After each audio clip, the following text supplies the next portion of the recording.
Hello everyone, welcome back. I am Vandana and we are learning computer of class 3 by Coral publication, and here is a book, Connect with Computer. Let's start with chapter number 8, which is File Management Organization. Let's start this chapter with chapter Connect. Here the question is, mention the difference between a file and a folder. So file is a single page, you can say it is a single page, but folder is a collection of files. So this is one of the difference that you can write here. Apart from this, you can mention other differences also. Let's start the chapter. Hello children, in class 2, we studied about file management. Class 2 में हमने file management के बारे में पढ़ा था. We learned the steps to save a file after we have worked on it. हमने क्या पढ़ा था कि कैसे किसी फाइल को सेव करना है जब हमने उस पे काम कर लिया हो. In this chapter we will explore more activities of file management, और इस चैप्टर में हम और भी ज़्यादा एक्टिविटीज़ के बारे में पढ़ेंगे, उन एक्टिविटीज़ को एक्सप्लोर करेंगे. किसके बारे में? About file management. Let's start with naming files and folders. Files और फोल्डर्स को कैसे हम नेम दे सकते हैं. As we already know, we create folders to keep related files together at one place. तो जैसा कि हमें पता है कि हम जो है फोल्डर्स को बनाते हैं. क्यों बनाते हैं? एक जैसी फाइल्स को एक जगह रखने के लिए. But have you wondered how do we find the file that we need? क्या आपने कभी सोचा है कि हम उस फाइल को कैसे ढूंढेंगे जो हमें चाहिए? Do we give it an identity? क्या हम उस फाइल को एक आइडेंटिटी देते हैं? Yes, we choose suitable names for the files and folders that we want to save. हम क्या करते हैं? उस पर्टिकुलर फाइल या फिर फोल्डर को एक पर्टिकुलर नेम देते हैं, एक suitable नेम देते हैं. The name tells us what the file or folder contains. ये जो नाम है ये बताता है कि क्या उस फाइल या फिर फोल्डर में है. Let's move on to cyber tidbits. Any content created using a computer, कोई भी कंटेंट जो हम क्रिएट कर रहे हैं कंप्यूटर को यूज करके, such as a picture or text is saved as a file. जैसे कि कोई पिक्चर या फिर कोई टेक्स्ट, ये जो है फाइल के नाम से सेव हो जाती है, फाइल जैसे सेव हो जाती है. Choose a file name that tells us something about the contents of the file. So हमें जो है हमेशा ऐसा फाइल नेम चूज करना चाहिए जो उस फाइल से रिलेटेड कंटेंट के बारे में हमें बताता हो. Giving appropriate names to files and folders is very important. तो किसी भी फाइल या फिर फोल्डर को एक अच्छा appropriate नेम देना बहुत ही ज़्यादा important है. Have you seen the file names have .png or .mp3 or .txt added at the end? क्या आपने देखा है जो भी फाइल आप सेव करते हैं उसके लास्ट में या तो .png लिखा हुआ होता है या तो .mp3 लिखा हुआ होता है या फिर .txt लिखा हुआ होता है. अगर नहीं देखा है तो नोटिस ज़रूर करिएगा. This is called an extension. इसे एक एक्सटेंशन कहा जाता है. The extension is added to the name of the file. ये जो extension है इसे ऐड किया जाता है किसी भी फाइल के नाम के बाद. By the activity with which we create the file. So कैसे हम इस नाम देते हैं? जो भी हम एक्टिविटी करते हैं उसके अकॉर्डिंग हम उस फाइल को नाम देते हैं और साथ में इनमें से जो भी ऑप्शन करेक्ट है वो हम चूज करके वहाँ पे एज एक्सटेंशन लगाते हैं. We can identify the type of content in a file by the file extension. So हम जो है इस फाइल एक्सटेंशन को देख के आइडेंटिफाई कर लेते हैं कि किस तरीके की फाइल है ये. Different types of files have different extensions. अलग अलग जो तरीके की जो फाइल्स हैं उनमें अलग अलग तरीके के एक्सटेंशंस होते हैं. फॉर एग्जाम्पल .png और .jpg is for paintings, photographs और एनी इमेज. तो अगर कोई पेंटिंग है, कोई फोटोग्राफ है या फिर कोई इमेज है तो हम या तो .png लिखते हैं या फिर .jpg लिखते हैं. नेक्स्ट है .mp3, ये म्यूजिक फाइल्स में हम लिखते हैं. नेक्स्ट है .txt और .doc, ये हम किसी टेक्स्ट फाइल्स में लिखते हैं. Next let's learn about organizing files and folders. Files और फोल्डर्स को कैसे ऑर्गेनाइज करना चाहिए. Now how will you organize these files into folders. कैसे आप ऑर्गेनाइज करेंगे इन फाइल्स को फोल्डर्स में, इन वन फोल्डर और इन डिफरेंट फोल्डर्स, या तो एक फोल्डर में या फिर अलग अलग फोल्डर्स में.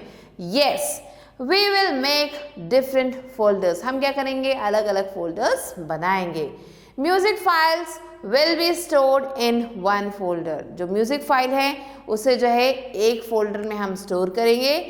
Paintings and photos can be stored in other folder. और जो पेंटिंग्स हैं या जो फोटोज हैं उन्हें हम दूसरे फोल्डर में डाल सकते हैं. Now look at the picture of a desktop. आप जो पिक्चर है डेस्कटॉप पे वहां हम देख सकते हैं the desktop looks so untidy. आपको यहाँ जो डेस्कटॉप है वो काफ़ी ज़्यादा अनटाइडी दिखेगा. Let us create a folder for similar files. तो हमें चलना है और बनाना है एक फोल्डर एक जैसी फाइल्स का. यहाँ देख रहे हैं माई म्यूजिक में माई म्यूजिक से रिलेटेड फाइल्स डालेंगे और यहाँ माई पिक्चर्स में हम पिक्चर्स से रिलेटेड जो है फाइल्स डालेंगे. Let's move on to cyber tidbits. The fastest way to create a new folder in Windows is with the control plus shift plus N shortcut. So सबसे जो तेज तरीका है क्रिएट करने का एक नया फोल्डर विंडोज में वो है कंट्रोल के साथ शिफ्ट प्रेस करना है और साथ में एन को प्रेस करना है. ये एक शॉर्टकट तरीका है फोल्डर को क्रिएट करने का. Follow the given steps to create a folder on the desktop screen. So desktop screen पे हमें क्या करना है, फोल्डर को क्रिएट करना है और उसके लिए कुछ स्टेप्स को फॉलो करना है. पहला स्टेप है right click on the blank area of the desktop. हमें क्या करना है, राइट क्लिक करना है. जो ब्लैंक एरिया है ये यहाँ पे हमें राइट क्लिक करना है. Place a pointer on the new option. अब जो पॉइंटर है उसे हमें न्यू ऑप्शन तक लेके जाना है. अ लिस्ट ऑफ सब ऑप्शन अपीयर्स. एक लिस्ट आ जाती है सब ऑप्शंस की. Click on the folder option. अब यहाँ से हमें जाके फोल्डर ऑप्शन पे क्लिक करना है. A new folder icon will be displayed on the desktop. एक नया फोल्डर आइकन जो है डेस्कटॉप पे आ जाएगा with its default name highlighted. उसके डिफॉल्ट नेम के साथ. Type a new name for the folder at the cursor position. So जो भी कर्सर की पोजिशन है वहाँ पे आप नया नेम जो है डाल सकते हैं उस फोल्डर के लिए. एंड प्रेस द एंटर की और फिर एंटर की को प्रेस करना है. A new folder is created. अब क्या होगा, एक नया फोल्डर क्रिएट हो जाएगा. We can also create a folder inside a drive और any other folder by using file explorer. हम जो है कोई नया फोल्डर क्रिएट कर सकते हैं किसी ड्राइव में या किसी दूसरे फोल्डर में. कैसे, फाइल एक्सप्लोरर को यूज करके. क्या करना है हमें, ओपन द फाइल एक्सप्लोरर. सबसे पहले हमें फाइल एक्सप्लोरर को ओपन करना है by clicking on it's icon present on the task bar. Task bar पे जो फाइल एक्सप्लोरर का जो ऑप्शन होता है उस पर क्लिक करना है और फिर फाइल एक्सप्लोरर को ओपन करना है. नेक्स्ट सेलेक्ट द ड्राइव और folder and click on the new folder button.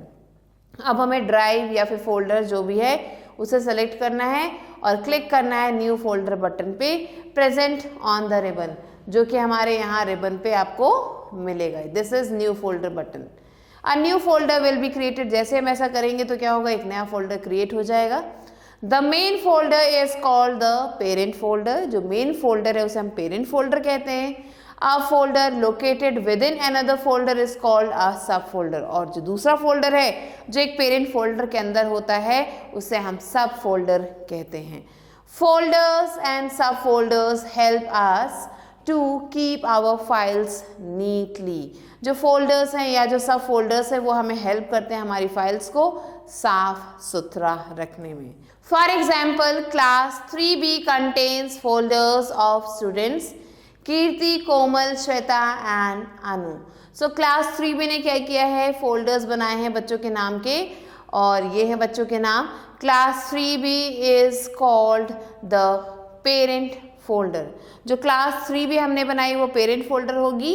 And the students folders are called sub folders. और जो स्टूडेंट्स फोल्डर हैं उन्हें हम सब फोल्डर्स कहेंगे. तो आप देख सकते हो कोमल फोल्डर है, अनु फोल्डर है, कीर्ति फोल्डर है और श्वेता फोल्डर है.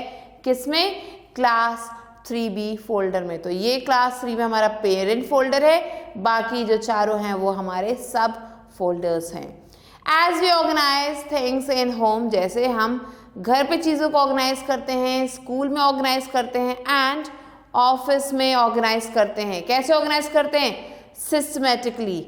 We should also organize them on our computer. हमें उन चीज़ों को अपने कंप्यूटर पे प्रॉपर सिस्टमैटिक ढंग से ऑर्गेनाइज करना चाहिए.